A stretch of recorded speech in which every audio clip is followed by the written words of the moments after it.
Bonjour!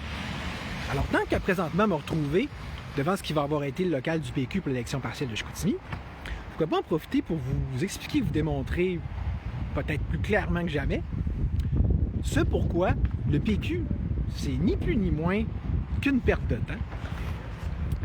Et ce, pour le moins qu'on puisse dire d'ailleurs. De telle sorte qu'en ce faisant, je me trouve plus à être gentil qu'autre chose.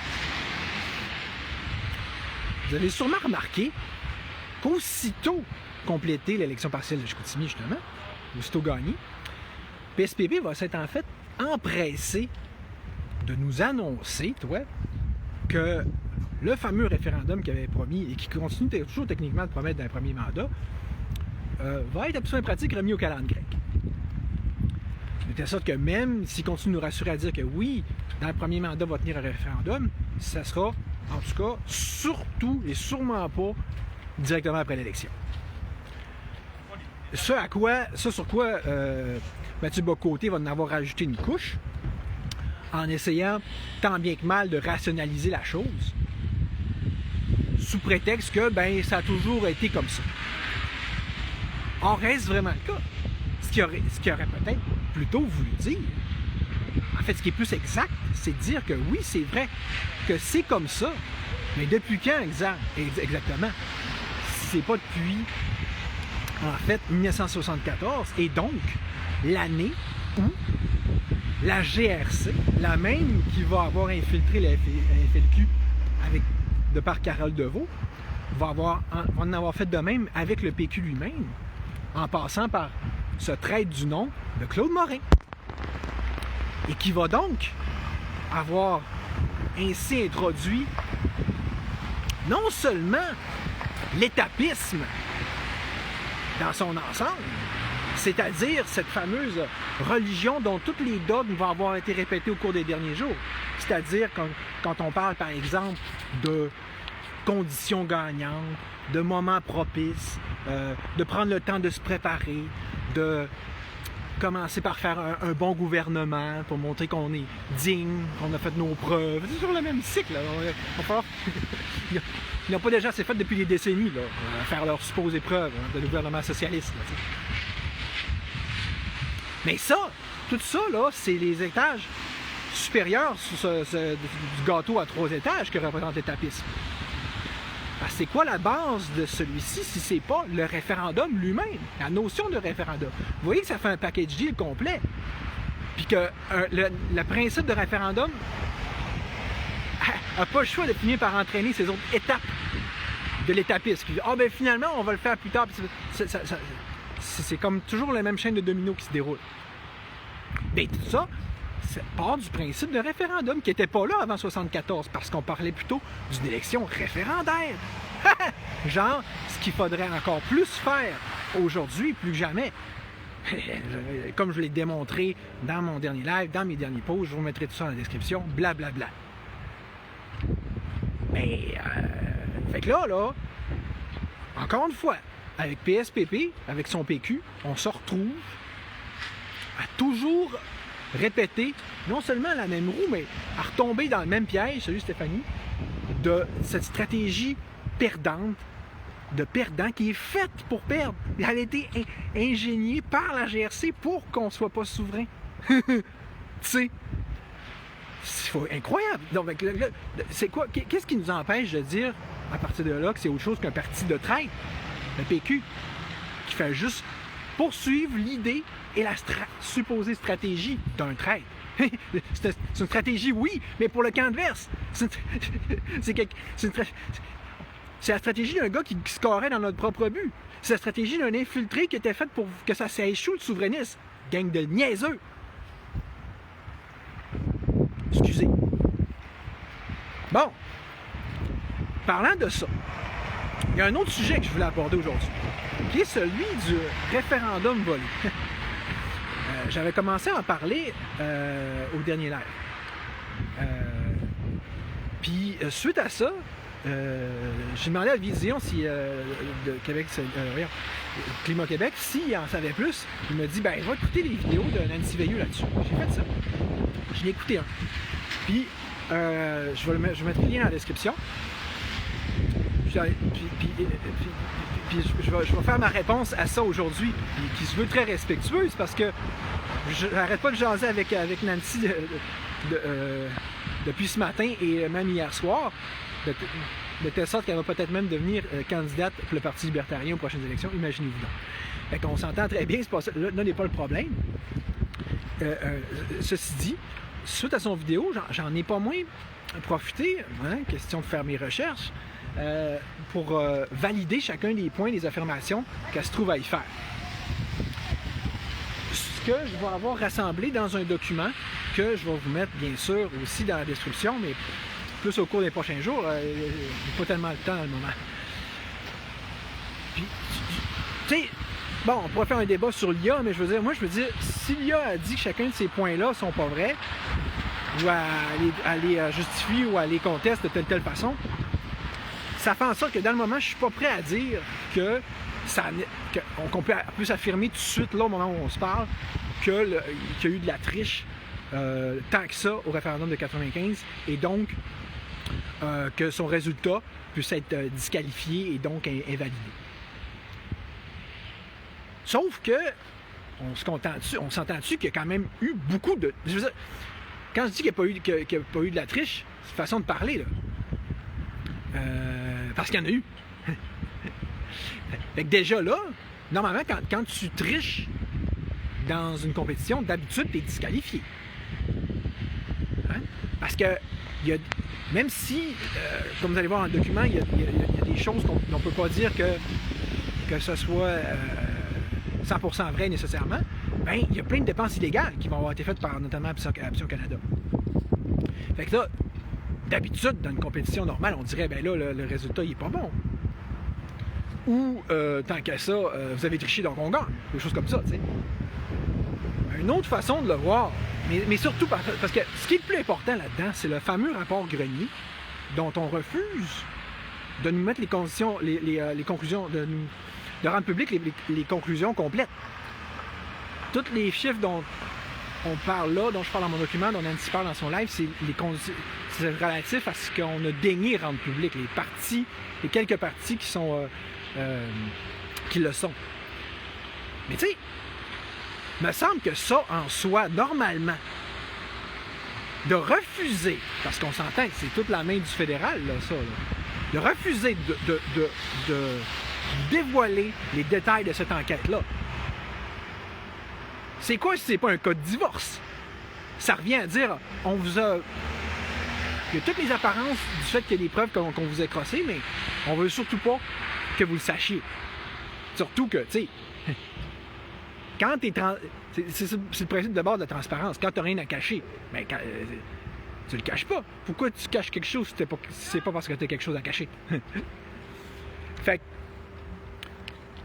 dans un esprit similaire, est-ce que, normalement, tu sais, dans une enquête normale, tu sais, je veux dire, pour crime, là, exemple, là, si tu fournis pas à la police les infos du crime, est-ce qu'on peut toujours bien s'entendre que c'est un crime en soi? Puis là, l'État, il niaisera pas, là, parce qu'un particulier, ça, il faut que ça obéisse à la loi. C'est pas comme l'État qui, lui, il fait ce qu'il veut. Hein? L'État, si c'est lui qui t'a dit fournis les informations du crime, inquiète pas, il va falloir que tu les fournisses. Mais si c'est l'État qu'il faut qu'il fournisse les informations d'un crime qu'il a peut-être, selon toute vraisemblance, perpétré lui-même, ah non, lui, il va se garder une petite chaîne, puis le loisir de ne pas obtempérer à sa propre loi. Tu sais. Fait que si c'est un crime de ne pas révéler les informations, tout crime est censé avoir une conséquence. N'est-ce pas? On s'entend là-dessus. Et donc, en d'autres termes, une punition. Fait que ce serait quoi la meilleure punition qu'on pourrait faire au fédéral si c'est pas la souveraineté? Ce qui va juste renchérir d'autant plus la notion d'une élection référendaire. C'est, regardez, raison de plus, vous nous niaisez. Vous voulez même pas faire patte blanche puis montrer qu'est-ce que vous avez fait au référendum de 95? Ben regardez, on va mettre ça sur la liste de ça pourquoi on fait une déclaration unilatérale d'indépendance. En ajoutant donc ça, exemple, au traité de Westminster, qui est censé nous avoir rendus souverains, comme toutes les autres provinces canadiennes. plus le principe d'une élection référendaire en tant que telle, okay? Plus le droit à l'autodétermination, blablabla. Fait que c'est ça. Donc, comme je disais tantôt, une dissimulation. Salut Marc. Salut Johan. Ça revient à une preuve de culpabilité. Tu sais, je veux dire, ça en a à tout le moins, en tout cas, les apparences.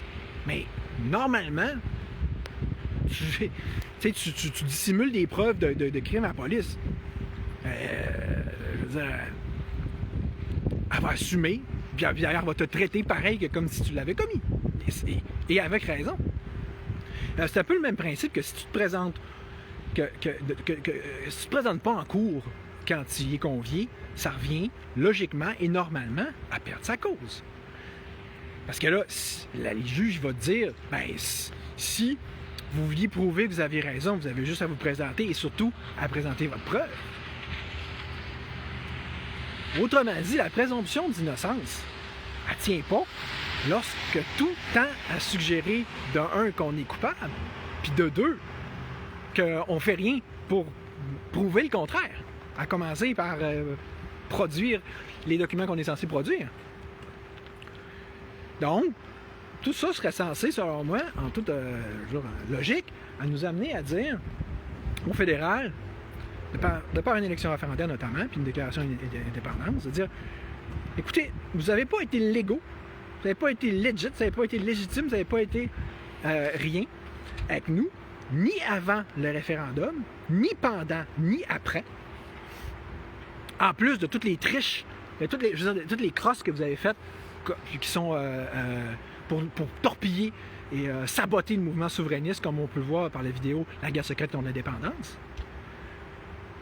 Fait que tout ça, mais je veux dire, si on prend juste ce qu'ils ont fait avant, pendant et après le référendum en tant que tel, est un outrage évident, et pur et simple, au droit, justement, du peuple québécois à l'autodétermination, ainsi que, potentiellement et selon toute vraisemblance, une violation du verdict populaire en ce sens.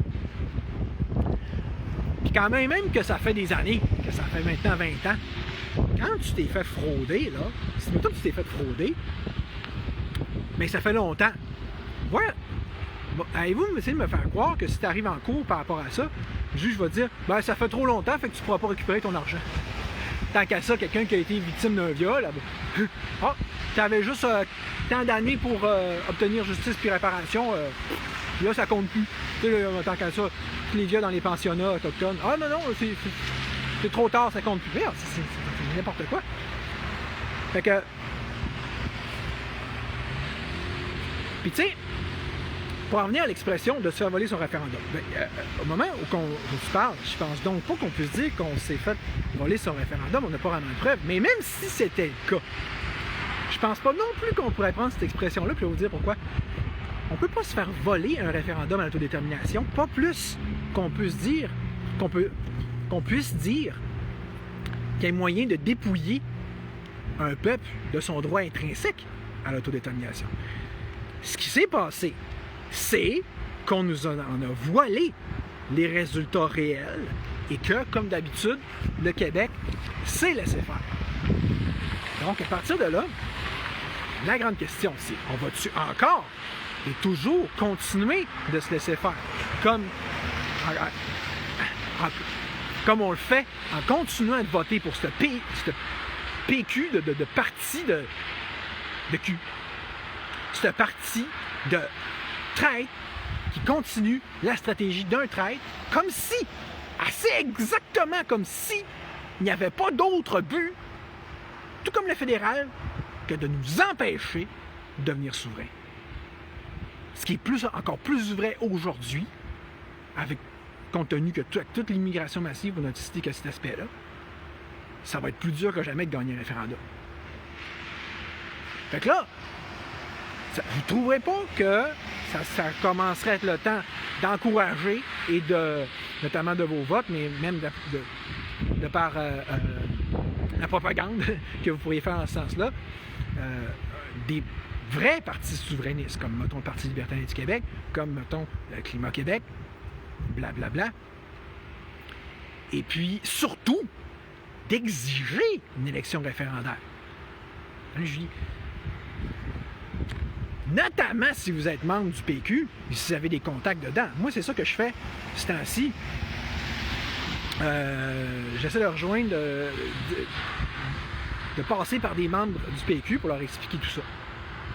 Parce que là, si on ne catche pas ça, puis si on n'applique pas référendum, c'est maintenant que c'est le temps de changer la trajectoire, puis de faire rentrer un peu de bon sens dans la tête de ce PSPP-là, là, que si on est chanceux, il est juste niaiseux. Mais si on n'est pas chanceux, il est pas mal pire que ça. Donc, merci. Bonjour. Je laisse penser à ça. Élection référendaire, maintenant. Il faut exiger ça. PQ, ça presse. Puis, merci. Salut.